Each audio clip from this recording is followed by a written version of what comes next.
Ivan අද දවසේ අපි තරාදිය සියල්ල සමබර කරන්නට උත්සාහ කරන මොහොතක අද අපි හිතුවා අද එකතු කරගන්නේ කවුරුන්ද කියන කාරණේ මුලින්ම හිතන්න.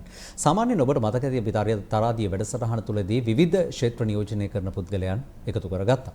අද දවසේ අපි හිතුවා මේ අපේ රට පිළිබඳව කතා බහ කරද්දී බොහෝ වෙලාවට මේ තාරුණ්‍ය සම්බන්ධයෙන් කතා කරනවා. තාරුණ්‍ය ගැන කතා කරද්දී අපිට මේ තාරුණ්‍ය ව්‍යවසායකයා කියන කාරණේ බොහෝ වෙලාවට කතා කරනවා ඇහෙනවා. හැබැයි ඇත්තටම අපේ රටේ තාරුණ්‍ය ව්‍යවසායකයන් ඉන්නවද? ඔවුන්ට උදව් කරන්න තැන් තියෙනවද? මේකනේ ලොකුම ගැටලුව. ඒ නිසා අපි හිතුවා එහෙම තැනක් හොයාගෙන යන්න. එහෙම තැනක මුල් පුටුව හොබවන කෙනෙකුයි අද දවසේ මෙතනට පැමිණියේ. ක්‍රීඩා හා තරුණ කටයුතු අමාත්‍යාංශයේ කුඩා ව්‍යාපාර සංවර්ධන අංශයේ අධ්‍යක්ෂ සුධීර් ජයරත්න මැතිතුමන් අපිත් එක්ක ඉන්නවා. ආයිබෝන්. ඉතින් සුධීර් මැතිතුමන් එක්ක අපිට තියෙනවා ලොකු කතා බහකට යන්නේ. ඇත්තටම මොකක්ද අපි මේ පටන් ගමු මෙතනින් සුධීර් මහත්මයා මේ මොකක්ද මේ ආයතනය? මේ ආයතනය තමයි මම හිතන්නේ තරුණයන්ගේ අනාගතය හදන තැන මේ. ඒ කියන්නේ තරුණයෙකුට තමන්ගේ කියලා ජීවිතයක් ගොඩනගා ගන්න ඕන කරන මූලික අත්විවරම. එහෙම නැත්නම් මූලික හයිය ජවය දෙන සපේන ආයතනය අපි. මම කියලා කියන්නේ තරුණයෙක් වුණාම අර අපි හැමදාම කියනවා තරුණට ලොකු බලාපොරොත්තු තියෙනවා. ලොකු තරුණට ලොකු අත්හදා බැලීම් කරන්න ඕන. තරුණයන්ට තියෙන වෙනම මේගොල්ලන්ගේ තමන් වෙලා ජීවත් වෙන්න ඕන කමක්. ඉතින් එහෙම වෙනකොට වැරතුනත් ඒකට අපි කියනවා hina වෙන්නේ නැතුව ඒ වැරදි වලට වැරදි හදාගෙන ඉස්සරහට යන්න දෙන ආයතනයක් විදිහට අපි තරුණයෙක්ගේ සිහින සැබෑ කරන තැන. කියන්නේ තරුණයෙක් දකින්න සිහින වලට පාට ගන්න තැන. සිහින සිතුවම් කරන තැන තමයි කුඩා ව්‍යාපාර සංවර්ධන අංශය. ඒ කියන්නේ තරුණයෙක් ව්‍යවසායකයෙක් කරන්න ඕන කරන ජවයේ ශක්තිය හැකියාව ලබා දෙන තැන තමයි කුඩා ව්‍යාපාර සංවර්ධන අංශය කියලා කියන්නේ. හොඳයි. කුඩා ව්‍යාපාර සංවර්ධන අංශය මේ තාරුණ්‍ය කියන කාරණේ ඉලක්ක කරගන්න. හැබැයි මේ සුධීර් මහත්මයා දැන් සාමාන්‍ය අපි තාරුණ්‍ය ඉලක්ක කරගද්දී අපිට තියෙනවනේ ඔවුන්ට කතා කරන්න ඕන ක්‍රමයක්. ඔව්. ඔබ හඳුනාගෙන තිබෙනවාද ඒ ක්‍රමය? ඔවුන්ව අර සාමාන්‍යයෙන් කියන්නේ දැන් ටිකක් කලහකාරී කියනවා සමහර අය, ටිකක් විප්ලවවාදී කියනවා. ඒ වගේම තමයි ඒගොල්ලන්ගේ භාෂාව ටිකක් වෙනස්. ඔව්. කොහොමද මේ අභියෝගය ජයගන්නේ? මේමයි ව්‍යවසායකත්වය කියලා කියන්නේ මේ වෙනස් වෙන සමාජයත් එක්ක අවස්ථාව හොයාගෙන යන ගමනක් නේ. එතකොට මේ වෙනස් වෙන සමාජයේ යන්න ඒකට ගැළපෙන රිද්මයක් ඕන. මම කියන්නේ මේ තාරුණ්‍යයට තියෙන අර අපූර්ව රිද්මයක්. ඒ රිද්මයත් එක්ක ගනුදෙනු කරන්න අපි ලෑස්ති. ඒ කියන්නේ ඒ කලහකාරී ගතිය කියලා කියන්නේම මොකද ජවය. ඒ ඕට අවශ්‍ය දේ පරිසරයට මුදා හරින්න බැරිකම තමයි කලහ විදිහට පිට කරන්නේ. ඒකට ජව සම්පන්න මේ තාරුණ්‍ය එක ගනුදෙනු කරන එක උන්ව රීඩ් කළොත් එහෙම උන්ව නියවැරදිව කියවා ගත්තොත් ඊටාම පහසුයි. අපිට තාරුණ්‍යයත් එක්ක ගනුදෙනු කරන විදිහ ලොකු ගැටලුවක් නෑ. මොකද ව්‍යවසායකයෙක් කරන්න ඕන කරන ශක්තිය ඒ කියන ඕනකම ඒ අවදානම් ගැනීමේ හැකියාව තියෙන තාරුණ්‍ය තුල. ඉතින් තරුණයෙක් ව්‍යවසායකයෙක් කිරීම තමයි පහසු දේ, කළ යුතු දේ. ඒ නිසා අපිට හොඳ උපස්තරයක් වෙන්නේ අපිට හොඳ අමුද්‍රව්‍ය සපයන්නේ තාරුණ්‍ය තමයි. ඒ තාරුණ්‍යත් එක්ක ගනුදෙනු කරන්න අපි කැමතියි. සහ තාරුණ්‍ය වෙනුවීම තමයි කුඩා ව්‍යාපාර සංවර්ධන අංශය වෙන් වෙලා තියෙන්නේ. හරි. එතකොට කොහොමද දැන් අපි දකිනවා දැන් ඔබතුමාලා කියනවා අපිට මේ තාරුණ්‍ය වෙනුවෙන් අපි වැඩ කටයුතු කරනවා, අපිට මෙහෙම අංශයක් තිබෙනවා බොහොම ශක්තිමත්. මේ පණිවිඩය කොහොමද තරුණයන්ට අරගෙන යන්නේ? මොකද්ද ක්‍රමවේදය? අපිට හරි මොක තමයි අභියෝගාත්මකම තාරුණ්‍ය කියන එකදී තරුණයා සාමාන්‍යයෙන් මේ රාජ්‍ය ආයතන විශ්වාස කරන්නේ නැහැ. ඒක තමයි ඇත්ත කතාව. තාරුණ්‍යයට මේක ගැන විශ්වාසයක් නැහැ රාජ්‍යාන්ත්‍රණය ගැන සමහර වෙලාවට. ඊළඟට තරුණය විසිරිච්ච කොටසක්. උන්ට මේ මනසජ්ජේ ගෙනියාමේ ගැටලුවක් තියෙනවා. ඒ වෙනුවෙන් අපි කලේ අපේ සංවිධාන ව්‍යුහය දියුණු කරා ගම් නියංගම් සඳහා යන්න. ඒ කියන්නේ ගත්තොත් එහෙම සෑම ප්‍රාදේශීය ලේකම් කාර්යාලයකම අපේ නිලධාරී 3-4 දෙනෙක් වැඩ කරනවා. ඒ වෙනුවෙන් ඕන්ට පුළුවන් ගමේ නිලධාරීත් එක්ක සම්බන්ධ වෙන්න. එතකොට මේ ගමේ නිලධාරී ඔබ දන්නා ගමේ නිලධාරී කණ්ඩායමක් ඉන්නවා. ඒගොල්ලෝ හරහා අපට මේ අය සම්බන්ධ කරගන්න පුළුවන්. ඒ කියන්නේ සමෘද්ධි නිලධාරීන්, ග්‍රාම නිලධාරී, ආර්ථික සංවර්ධන නිලධාරී, කෘෂි පරිශ්‍රණ නිලධාරී, සමහරට පෞල් සෞඛ්‍ය සේවිකාව වගේ අයත් ගම්වල ඉන්නවා. ඒ හඳුනා ගැනීමෙන් අපට පුළුවන් මේ අය දිස්ත්‍රික් කාර්යාල වලට යොමු කරන්න. දිස්ත්‍රික් කාර්යාලය එකතු කරලා ජාතික මට්ටමේ එහෙම නැත්නම් අපේ ප්‍රධාන කාර්යාලය සකස් වෙලා තියෙනවා. ඊට අමතරව අපි සියලු වෙලාවට මේ නව මාධ්‍ය පාවිච්චි කිරීම ඉතාම හොඳින් කරනවා. ඒත් එක්කම අපිට හම්බෙන හැම අවස්ථාවකම අපි පාවිච්චි කරනවා. ඒ කියන්නේ වෙනත් මේ වගේ තාරුණ්‍යයත් එක්ක ගනුදෙනු කරන ජාතික තරුණ සේවා සභාව වෙන්න පුළුවන්, යොවුන් සේනාංක වෙන්න පුළුවන්, එහෙම නැත්නම් VTA නයිට වගේ ආයතන වෙන්න පුළුවන්, එහෙම නැත්නම් වෙන සමාජ වෙන්න පුළුවන්. අපි හම්බෙන හැම අවස්ථාවකදීම තාරුණ්‍ය සොයාගෙන ගිහිල්ලා ඔන්න එක්ක අපි ගනුදෙනුව අපි කරනවා. හොඳයි. ඉතින් තාරුණ්‍යයත් එක්ක නිරතුරු ගනුදෙනු කරන මේ ආයතනය ගැන දැන් අපි කිව්වා. අපි මේ තාරුණ්‍ය ඉලක්ක කරගන්න ව්‍යවසාය කියන වචනේ කිව්වා. සමහර අයට දැන් ව්‍යවසාය කියලා කිව්වට තරම් ඕක තේරෙන්නේ නැතු වෙන්න පුළුවන් නේ සුධිර මහත්තයා. අනිවාර්යයෙන්. දැන් මොකද්ද මේ ආයතනයෙන් සිද්ධ වෙන්නේ? කවුද මේ ව්‍යවසායකයා කියන්නේ? මොකක්ද මෙතනින් සිද්ධ වෙන්නේ? අපි ඊටිකත් පොඩ්ඩක් කියමු. අපි කරන්නේම තාරුණ්‍යයේ තරුණ සිතක් ව්‍යවසායකත්ව සිතුවිලි පරම්පරාවට පරිවර්තනය කිරීමක් තමයි කරන්නේ. ඒ කියන්නේ තරුණයෙකුට තියෙන්න පුළුවන් කැමැත්තක් ආශාවක් අපි කරන්නේ ඒ ආශාව කැමැත්ත ව්‍යවසායකත්ව මනසකට පත් කරන එක. ඒ කියන්නේ ව්‍යවසායකෙක් කියලා කියන්නේ තාම කෙටියෙන් කිව්වොත් ඔබ නිවැරදිව කිව්වා වගේ මේ සමාජයේ තියෙන ප්‍රශ්න වලට පොදු ප්‍රශ්න වලට උත්තර හොයන සේවා ඒ උත්තරයක් විදිහට සේවාවක් හෝ යම්කිසි භාණ්ඩයක් නිෂ්පාදනය කරන අපූර්ව මිනිහෙකුට මේ අපූර්ව මිනිසා බවට පත් කිරීම තමයි අපි කරන්නේ. ඒකට ඒ වෙනුවෙන් ව්‍යාපාරයක් ආරම්භ කරනවා නම් ඔහු ඒකට ඕන කරන මූලික පහසුකම් ටික අපි සපයලා දෙනවා. ඊළඟට මේ ඔහු ව්‍යාපාරයක් කරමින් ඉන්නවා නම් අපි දන්නවා ව්‍යාපාරයක් කරනවා කියන්නේ තාම අපහසු කාර්යයක් මේ කියන්නේ. හරිම මේ නිරස දෙයක් මුලදී. හැබැයි ඒකට පොඩි හෙල්ප් එකක් දුන්නොත් පොඩි උදව්වක් දුන්නොත් ඔවුන්ට මේ ජය ගන්න පුළුවන්. ඒ හින්දා අපි ව්‍යාපාරයක් ආරම්භ කරන්න හෝ පවතින ව්‍යාපාරයක් ඔහුට එක ඉස්සරහට යන්න අපි උදව් කරනවා. ඒත් එක්කම ඔහු ව්‍යවසායකයෙක් විදිහට ඔහුගේ පෞරුෂය වර්ධනය කරන්න එහෙම නැත්නම් මේ ව්‍යවසායකත්වයට ළඟා වෙන්න ඕන කරන මේ පුහුණු වෙන්න පුළුවන්, දැනුම වෙන්න පුළුවන්, ශක්තිය වෙන්න පුළුවන්, අත්දැකීම් වෙන්න පුළුවන්. ඒක ලබලා දෙනවා. මට පොඩි ප්‍රශ්නයක් තියෙනවා. දැන් අපි ව්‍යවසායකයෙක් දැන් සමහරලාට මටත් හිතෙනවා මමත් ව්‍යවසායකයෙක්ද කියලා. දැන් බලාගෙන ඉන්න කෙනෙකුට හිතෙන්න පුළුවන් මමත් ව්‍යවසායක. මම කොහෙන් හරි භාණ්ඩයක් ගන්නවා ඒක කාට හරි විකුණනවා. එහෙම කෙනෙක් ව්‍යවසායකයෙක්ද? මෙතන අපිට ව්‍යවසායකත්වයේ කියන එක ටිකක් පළල් සංකල්පයක්. ව්‍යාපාරයක් කරන කෙනෙක් ව්‍යවසායකයෙක් වෙන්න පුළුවන්. ඔබ තුලත් මම තුලත් වෙන කෙනෙක් තුලත් ව්‍යවසායකත්ව ගති ලක්ෂණ තියෙනවා. හැබැයි මේක වර්ධනය කරාම තමයි අපිට අර සුපිරි ව්‍යවසායකයෙකුට පත් කරන්න පුළුවන්. ඒ ව්‍යවසායකයෙක්ගේ ව්‍යවසායකත්ව හැකියාව මනින්න පුළුවන් හොඳම දේ තමයි ඔහු නිර්මාණය කරන ව්‍යවසාය ව්‍යාපාරය. ඉතින් හොඳ ව්‍යාපාරයක් කරන්නේ හොඳ ව්‍යවසායකයෙක් කියලා අපිට කියන්න පුළුවන්. හැබැයි අපිට ඒ වගේම තමයි අපි ව්‍යාපාර කියලා අපි සමහරලාට මේ දකින්න සමහර අය ගොඩක් ව්‍යාපාර කරනවා කියන්නේ රජය කියන්නේ ආණ්ඩුවත් එක්ක තමයි ව්‍යාපාර කරන්නේ. එහෙම නැත්නම් සමහර ඒවා එතිකල් නැති ව්‍යාපාර තියෙනවා. ඒ කියන්නේ සදාචාරාත්මක නැති ව්‍යාපාර තියෙනවා. ඒ වුණත් යම් කිසි විදිහක මුදල් ලියනවා. මේවා ව්‍යවසායකත්වය නෙමෙයි. ව්‍යවසායකත්වය නෙමෙයි. මොකද අපි දන්නවා සමහරලාට මේ දේශපාලන ට සම්බන්ධ වෙලා සමහර අය කරන්නේ මොකද්ද? ව්‍යාපාරයක් කරන්න බලාපොරොත්තු වෙන තමයි දේශපාලන සල්ලි මේ යොදවන්නේ. සමහර අය ඉන්නවා පක්ෂ දෙකක් තියෙනවා දෙකටම යොදවනවා. දිනන්න පුළුවන් සම්භාවිතාව තියෙනවා. ඒ මොකද අනාගතයේදී රජයේ තියෙන ආණ්ඩුවේ තියෙන යම් දෙයක් ගන්න පුළුවන් වෙයි කියලා බලාපොරොත්තු වෙනවා. මේ අය මම හිතන්නේ ඒ අය ව්‍යවසායකයෝ නෙමෙයි. යම් කිසි වෙලාවක වුන් බලනවා වෙන විදිහක වාසියක් ගන්න. එහෙම අයට මම හිතන්නේ ව්‍යවසායකයෝ කියලා කියන්න පුළුවන් කියලා. උන් ව්‍යාපාරිකයෝ වෙන්න පුළුවන්. ව්‍යවසායකයෝ කියලා කියන්නේ තමන්ගේ සොත්සාහයෙන් යමක් කරලා ප්‍රශ්නයකට උත්තරයක් හොයන මනුස්සයෙකුට. ඔබ කිව්වා හරි අපූර්ව කතාවක් කර අපූර්ව මිනිසෙක් කියලා.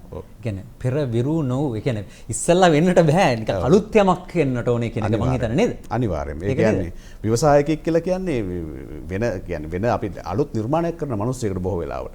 ඒකට ඒ අලුත් නිර්මාණයක් කරන්න ඒ විදිහේ නිර්මාණශීලීත්වයක් ඔහු තුළ තියෙන්න ඕනේ. හරි දැන් ඒ අතරදී මට තව චුටි දෙයක් ඇහුණා මේ අර දේශපාලඥයන්ට උදව් කරනවා සමහර වෙලාවට පෙරලා මොනවා හරි දෙයක් බලාපොරොත්තු වෙන කියලා. දැන් ඔබේ ආයතනය ගත්තාම දැන් යම්කිසි ප්‍රතිපත්තියක් මේ වන විට තියෙනවද? අපි පවතින ආණ්ඩුව ඊළඟට සමහර වෙලාවට මේ ආණ්ඩුව වෙනස් වෙන්නට පුළුවන්.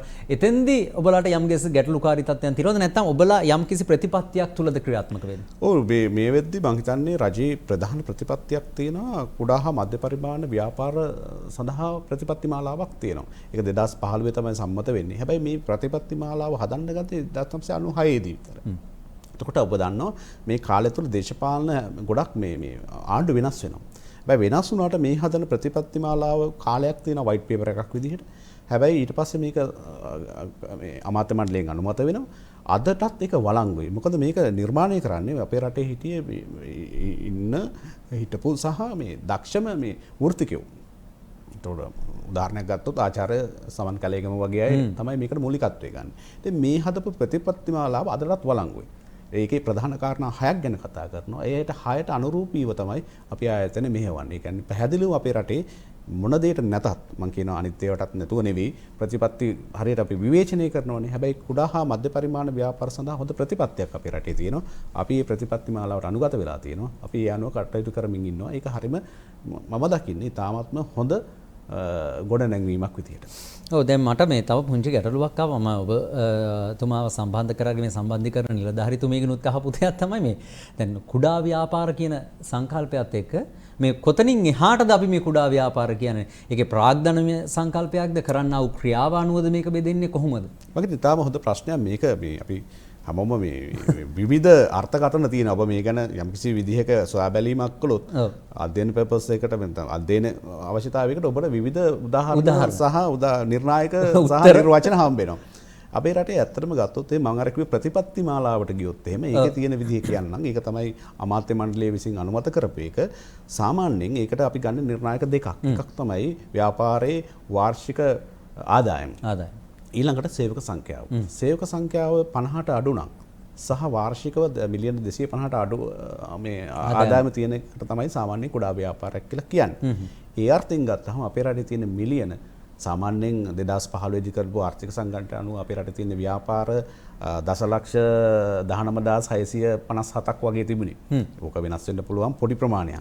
ඉතින් ඕකෙන් 96.6%ක්ම 99.6%ක්ම කුඩා ව්‍යාපාර. රොඩ අපේ රටේ බහුතරයක් තියෙන්නේ කුඩා ව්‍යාපාර.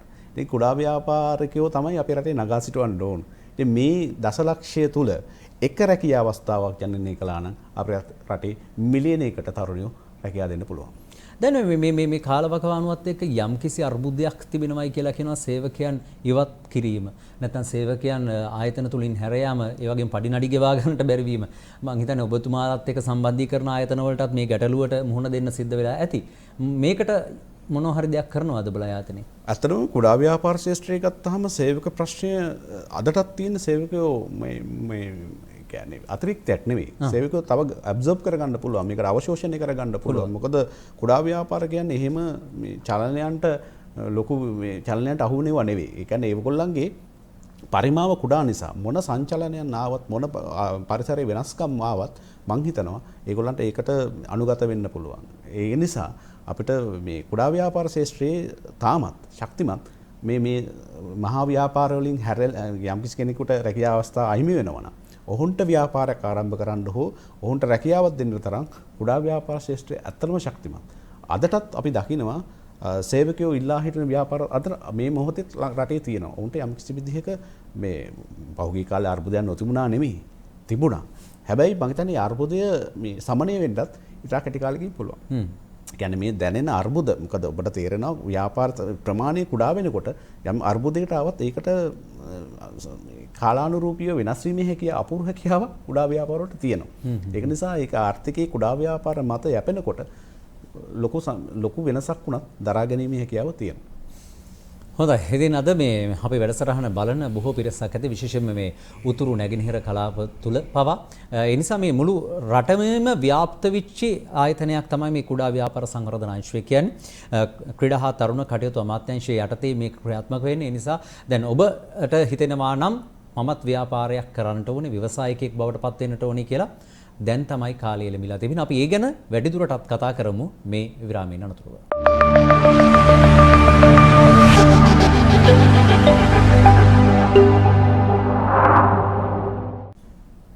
අපි බොහෝ විට උත්සාහ කරනවා මේ සියල්ල සමබරව ඉදිරියට අරගෙන යන්න. හැබැයි මේ ජීවිත ගමන තුළදී මේ සියල්ල සමබරව අපිට රැගෙන යන්නට අපහසු තැන් තිබෙනවා. එය තමයි ආර්ථිකය කියන කාරණේදී. ආර්ථිකමය පැත්තෙන් අපිට යම් යම් අභියෝග එනවා. අපි බොහෝ වෙලාවට උත්සාහ කරනවා මුලින්ම රජයේ රැකියාවක් කරන සාමාන්‍ය දරුවෙකුට අම්මලා හරි තාත්තලා හරි කියන්නේ පුතේ රජයේ රැකියාවක් හොයා ගන්න. එහෙන් බැයිනම් පෞද්ගලික අංශයට එනවා. හැබැයි කවුරුත් කියන්නේ පොඩි කාලෙම ව්‍යාපාරයක් පටන් ගන්න කියලා. මම හිතන්නේ ඒක තමයි දරුවෙකු උනන්දු කළ යුතු තැන කියලා මට හිතෙනවා. අපි මේ ගැන තවදුරටත් කතා කරමු. මේ සම්බන්ධයෙන් ඉතාම හොඳ දැනුමක් තිබෙන කෙනෙකු අපිත් එක්ක ඉන්නවා. ඒ කුඩා ව්‍යාපාර සංවර්ධන අංශයේ අධ්‍යක්ෂතුමා මේ ක්‍රියාත්මක වෙන්නේ ක්‍රීඩා හා තරුණ කටයුතු අමාත්‍යාංශය යටතේ සුධිර ජයරත්න මැතිතුමන්. අපිත් එතුමත් එක්ක තමයි කතා කරේ. ඇත්තට එහෙම නේද? මම කිව්ව කාරණේ. ඔව් එහෙම අපිට පොඩි කාලේ එහෙමනේ කියන්නේ. මම හිතන්නේ ඔබතුමාටත් මතක ඇති. දැන් අපි කියන්නේත් එහෙමනේ නේද?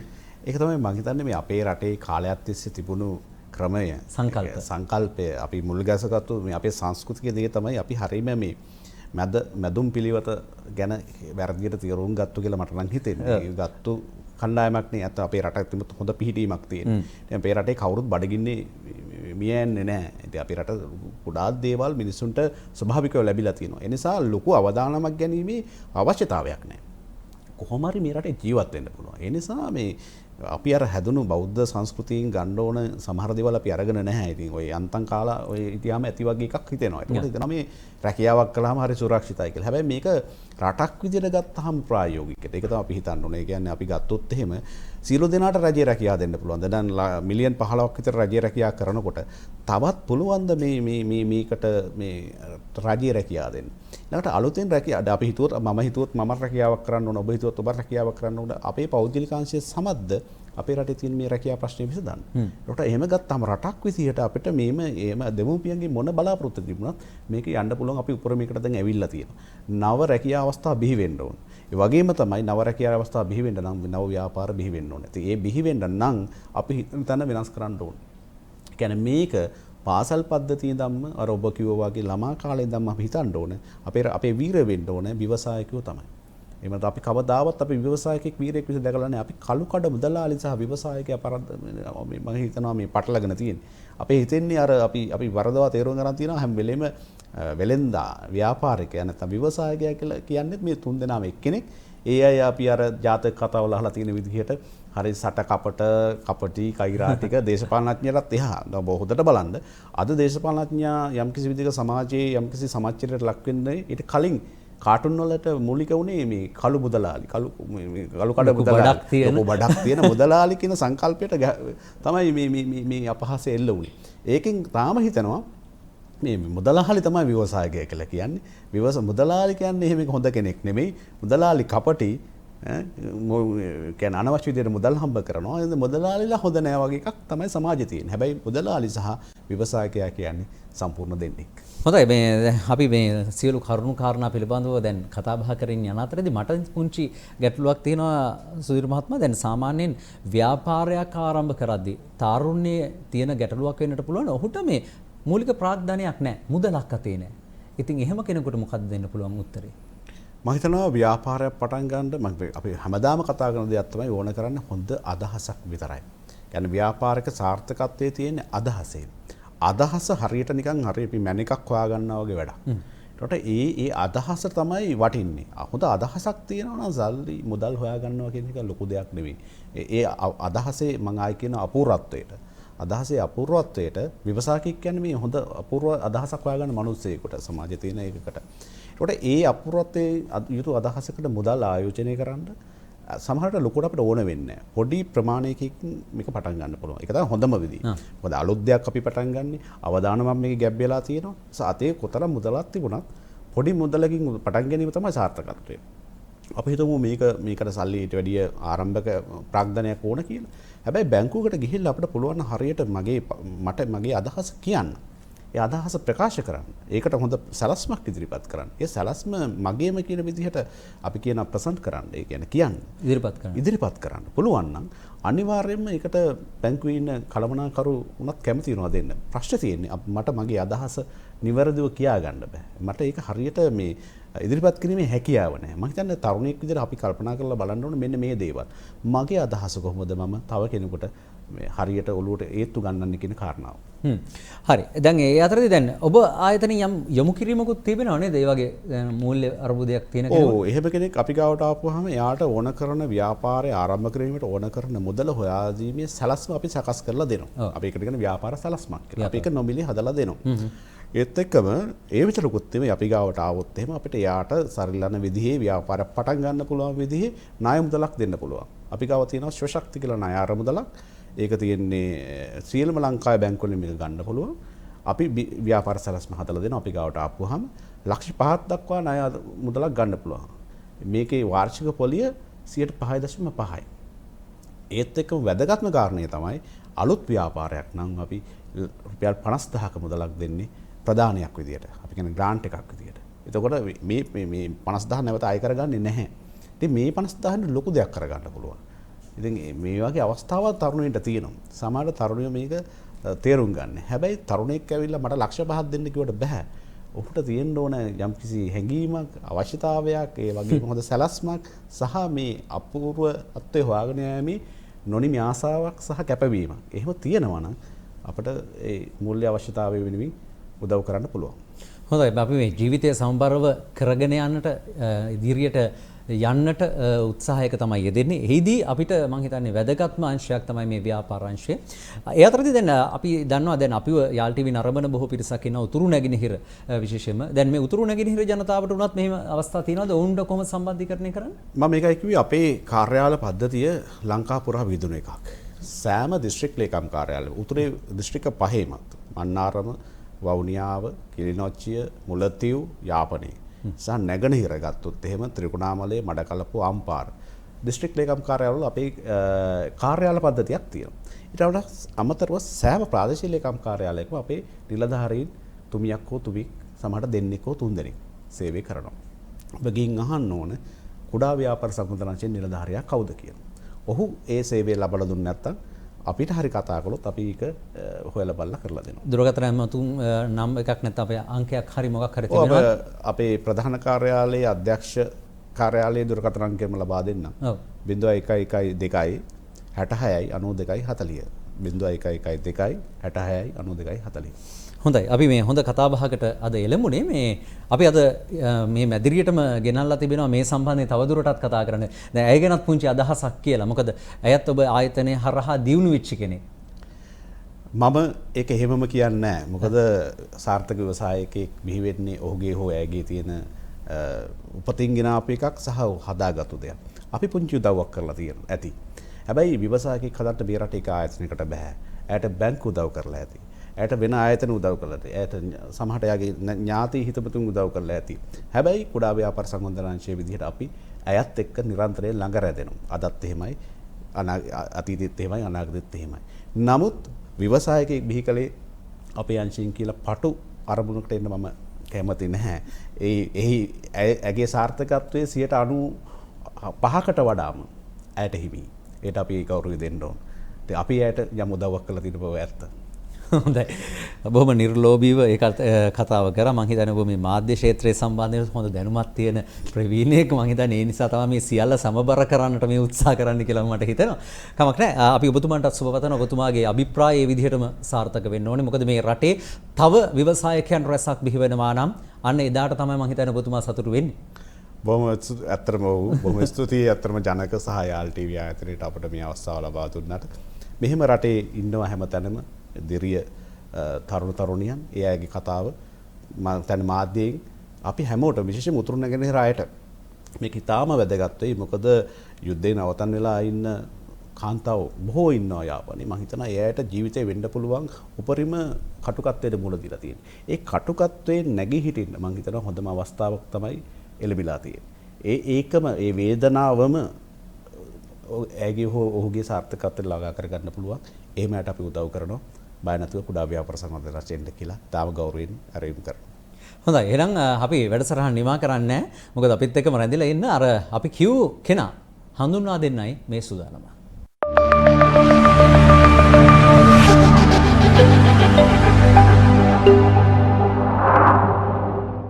අද අපේ මේ තරාදිය වැඩසටහනට අපි වෙනස් හැඩයක් එකතු කරලා තියෙනවා. වෙනදා නම් එක් පුද්ගලයෙකු පමණයි මේ තරාදිය වැඩසටහනේදී මෙතන ආසනෙ හිමි වෙන්නේ. අද තවත් සුවිශේෂී කෙනෙකුට අපි මේ ආසනය හිමි කර දෙන්න හිතුවේ. අපි අද කතා කරේ මේ කුඩා ව්‍යාපාර සංවර්ධනාංශය සම්බන්ධයෙන්. මේ සම්බන්ධයෙන් කතා කරද්දී අධ්‍යක්ෂතුමාන් කිව්වා අපි බොහෝ දිනකට ආධාර, උපකාර, ඒ වගේම තමයි මඟ පෙන්වීම මේ සියල්ල සිදු කරයි කියලා. ඔහු කිව් කාරණේ තමයි අපි මේ මඟ පෙන්වීම කරන්නේ තාරුණ්‍ය වෙනුවෙන් කියලා. ඉතින් එහෙම තාරුණ්‍ය නියෝජනය කරලා ජීවිතය සාර්ථක කරගත්තු කෙනෙක් අද දවසේදී ඇවිල්ලා ඉන්නවා. ඇය අරුණි. අයිබෝන්. අරුණි මේ පොඩ්ඩක් කියන්නකො ඉස්සල්ලාම ගම් ප්‍රදේශයේ කොහොමද මොකක්ද දැන් මේ ව්‍යාපාරය කොහොමද පොඩ්ඩක්? මම අරුණි පීරිස්. මොරටුව තමයි මගේ ගම. ආරුනිස් කිචන් කියන කේක් ව්‍යාපාරය තමයි මම දැනට කරගෙන යන්නේ. දැන් ඔබ කොයි කාලේ ඉඳලාද මේ ආයතනයට සම්බන්ධ වෙන්නේ? මම 2015 ඉඳන් තමයි සම්බන්ධ වෙලා තියෙන්නේ. 2015. එතකොට දැන් ඔයාට කොහොමද මේක දැනගන්න ලැබුණේ? හා කොහොමද මේ සම්බන්ධීකරණය ඇති වෙන්නේ? ඇත්තටම මම 2015ට කලින් පෞද්ගලික ආයතනයක සේවය කරපු කෙනෙක්. විවාහයත් සමගම තමයි මම රැකියාවෙන් ඉවත් වෙන්නේ. ඊට පස්සේ ගෙදර වැඩ කටයුතු කරගෙන ඉන්නකොට ගෙදර කාලය ගොඩක් ඉතිරි වෙනවා ඇත්තටම. එතකොට මට අදහසක් තිබුණා ආර්ථිකය ශක්තිමත් කරන්න මහත්යට, ගෙදර මහත්යටත් ශක්තියක් වෙන්න මොන හරි දෙයක් කරන්න ඕනි කියලා. ඊට පස්සේ තීරණය කරගෙන හිටියා මොන හරි ස්වයං රැකියාවක් කරන්න ඕනි කියලා. විවිධ දේවල් මම කරා. තනියම අත්හදා බැලීම් කරලා විවිධ දේවල් කරා. ඒ කිසි දෙයක් සාර්ථක වුණේ නැහැ. ඊට පස්සේ තමයි මම හිතුවේ රජයෙන් මේකට සම්බන්ධ වෙන්න පුළුවන්කමක් තියෙයි කියලා. මම 2015 වර්ෂයේ ව්‍යවසාය ප්‍රදර්ශනය පැවැත්වෙනවා BMICH එකේ. ඒ ක්‍රීඩා හා යෞවන කටයුතු අමාත්‍යාංශයේ තමයි ඒක කරන්නේ. ඒකට ගිහිල්ලා තමයි මම ඉස්සෙල්ලම අයදුම්පතක් අරගෙන ඒක පුරවල බාර දීලා ආවේ. ඇත්තටම මම හිතුවේ නෑ රජය කිව්වම අපි හැමෝම හිතන්නේ හරි කාලයක් යනවා හැම දෙයක්ම සිද්ධ වෙන්නේ කියලා. මම පෙබරවාරි වල තමයි අයදුම්පත පුරවලා දාන්නේ. මාර්තු මාසෙ වෙනකොට මට ලිපියක් එනවා මෙහෙම ව්‍යාපාරයට පුහුණු මග වැඩසටහනක් තියෙනවා ඒකට සම්බන්ධ වෙන්න කියලා. ඇත්තටම ලොකු විශ්වාසයක් ගොඩ නැගුණා. රජය කියලා අපි හැමෝම හිතන් ඉන්නේ මනසින් වෙනස් වෙලා තමයි මම ඒකට සම්බන්ධ වුණේ. ඒක මැයි මාසෙ පැවතුනේ 2015. ඒ දින 3ක වැඩමුළුවට සහභාගී වෙලා තමයි මම අද මේ තැන ඉන්නේ. අද වන විට ඇය ඉතාමත්ම සාර්ථක ව්‍යාපාරිකාවක් විදිහට මම හිතන්නේ බොහෝ දෙනෙක් හඳුනාගෙන තිබෙනවා. දැන් සාමාන්‍ය මේ කේක් ව්‍යාපාරය කොහොමද දැන් මොන වගේ කේක්ද ඔබ හදන්නේ මොනවද පොඩ්ඩක් අපිට කියන්න ව්‍යාපාරය පැත්තෙන්? විවිධ වර්ගවල කේක් නිෂ්පාදනය කරනවා. දැන් ගොඩක් ඉස්සර වගේ නෙමෙයි. ඒ කියන්නේ වෙඩින් වලටම නෙමෙයි කේක් එක ගොඩක්ම මිනිස්සු යොදාගන්නේ බර්ත්ඩේ උපන්දින සාද වලට ලොකු ඩිමාන්ඩ් එකක් තියෙනවා දැන් අපේ ලංකාවේ ලෝකේ හැමතැනම. විවිධ වර්ගවල කේක් අපි දවසින් දවස අප්ඩේට් වෙන්න ඕනේ සම්බන්ධව. එහෙම විවිධ වන්දින සාදවලට වෙඩින්ග්ස් වලට හැම උත්සව අවස්ථාවකටම අවශ්‍ය විදිහේ කේක් මගේ අතේ නිර්මාණය වෙනවා. හොඳයි. කියන්නකෝ බලන්න දැන් මේ වෙලාවේ බලාගෙන ඉන්න තාරුණ්‍ය කෙනෙකුට මොකක්ද ඔබට දෙන්න තියෙන පණිවිඩය? මේ මොකක්ද කොහොමද ජීවිතේ ගොඩනගා ගන්නට ඕනේ? ඔව් ජීවිතේ ගොඩනගා ගන්න මම සුදීර ජයලත්න මහත්මයා කිව්වා වගේ තියෙන්න ඕනේ අපිට මේ අදහසක්. ව්‍යාපාරයක් කරන්න නම් අදහස මුලින්ම තියෙන්න ඕනේ. ඒ අදහස මගෙත් තිබුණා. හැබැයි අදහසක් තිබ්බ පළියටම අපිට ඒවා මුදුන් පමුණුම ගන්න පුළුවන් කමක් ලැබෙන්නේ නැහැ. ඇත්තටම ක්‍රීඩා හා යෞවන කටයුතු අමාත්‍යාංශය මාත් එක්ක 2015 ඉඳන් අද වෙනකම් ඒකට අපි කියනවා සෙට් ෆැමිලි කියලා ඇත්තටම කියන්නේ.